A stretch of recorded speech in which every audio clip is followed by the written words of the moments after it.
Hi everyone, I'm Matt and welcome back to Toylytics, where we take a look at the analytical side of toy collecting. In this video we're going to cover the Mythic Legions Soul Spiller wave of figures and how they've been selling on the secondary market as of the end of the second quarter in 2024.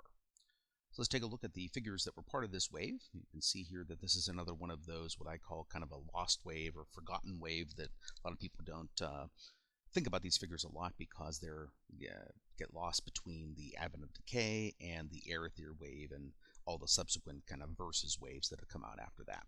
They went up for pre-order July, August 2018, and the Kawaros and Melina Masters Tribute figures were available at PowerCon 2018 as debut figures here. But you can see that we have a lot of I think pretty popular figures for the most part. It'll be interesting to see how their prices have been looking and changing over time. So looking at the number of each of these figures sold, you can see that overall we had our highest quarter ever in quarter two, at least as far as the past 4 quarters that I've been collecting data on. 86 of these figures sold compared with the highest before that was 63 back in quarter 3 2023.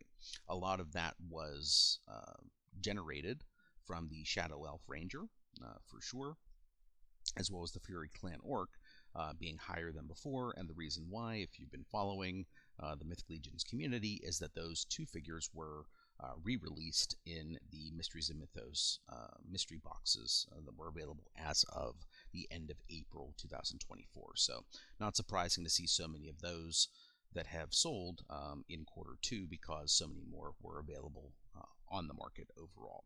In general, the rest of these are relatively stable as far as their sales are concerned. Not, maybe a little bit higher, like Melina sold 8 in quarter 2 compared with not that many in some of the previous quarters. But in general, I think most of them are holding pretty stable other than those 2 Mysteries and Mythos ones. Lord Viteris may be a little bit lower than he had sold in the past, but not too much of a difference overall. Looking at the sales by month of these figures, you can see that, again, not surprisingly, so many of these Shadow Elf Rangers selling after the Mysteries of Mythos, and again, Fury Clan Orc as well. A lot of them sold once people got them in their mystery boxes. But looking, without that sort of effect, you can see that in general, these are selling for the most part on a monthly basis, somewhere between 2 and 3 at the low end, and about 5 to 7 on the high end. Looking at the average prices for these figures, some of them are significantly up there in price. The gray bar represents the average, the blue dot represents the minimum price, and the orange dot represents the maximum price. And all of this is just for the most recent quarter, so in this case, quarter 2, 2024. Our highest average price is Thalen Frostbow, selling for a little bit under $150 on average.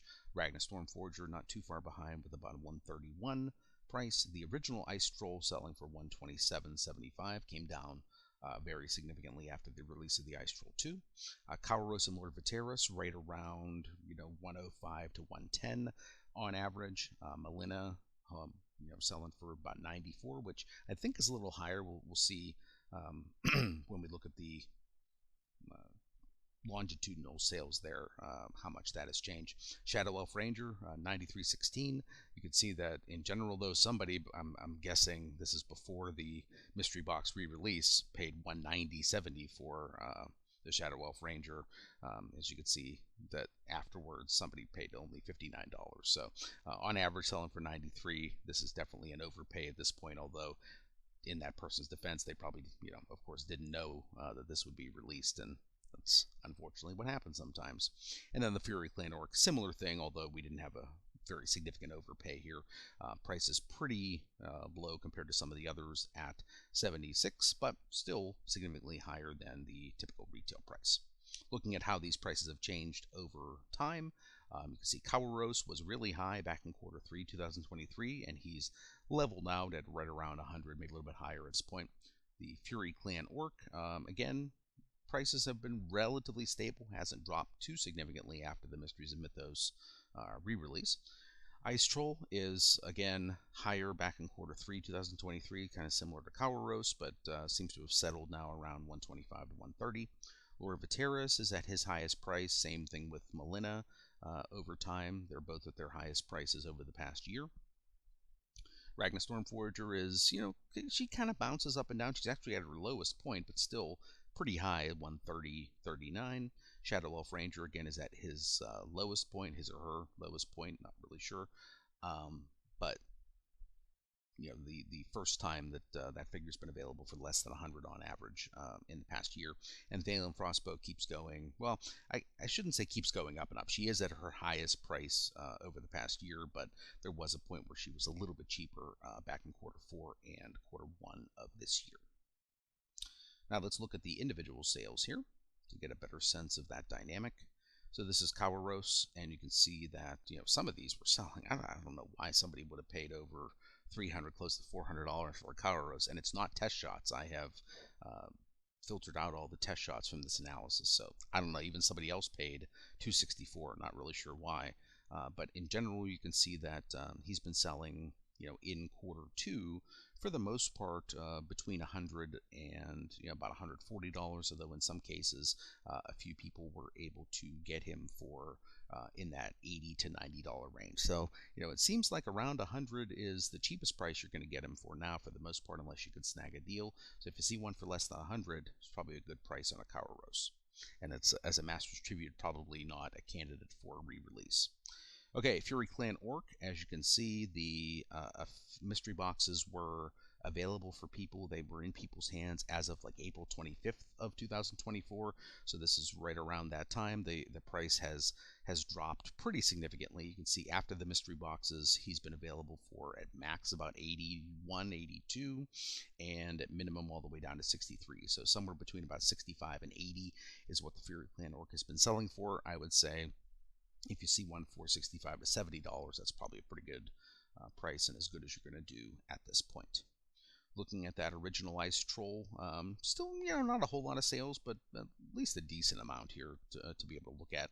Some really high prices in the quarter, 167, 160, but for the most part, the majority of the sales here are somewhere between about 110 or 105 to about 125. So if you hold out, you could probably get one closer to that 120 range for an original Ice Troll, or maybe just try to get the version 2.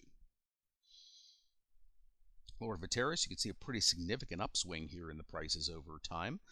Before, back in 2023, he was selling pretty consistently for that about 65 to 80 or even $90 range. Now, the cheapest sales in Q2 were $88.35 and $90, right? So looking between 90 and about 130. I would say if you see one for less than 100 at this point, that's a good deal on a Lord Vateris. Looking at Melina, I believe her price has been kind of increasing overall too, although maybe come down a little bit more recently. But in general, again, 2023, you could get her between about $60 and $75, or maybe even 75, I would say. But in Q2, there was a new one that sold for 72, but everything else sold for 80 plus. So 80 up to 120. I would say if you see one for 80 or less at this point, that's a pretty good price on Melina. Again, with a Master's Tribute, probably not going to be re-released as well. So seems like she's probably only going to increase in price over time, unless people decide they really, really don't want her. Okay, here's Ragna. Not a whole lot of sales in Q2, as you can see here. Here was a loose one selling for 102. Here was one selling for right around 130. Here's one for 140, and here's one for 155 or so. So again, I would say in general, if you see one for 130 or below, that, especially new, that's probably a pretty good price. If you see one loose for maybe 110 to 120, that's probably a good price as well.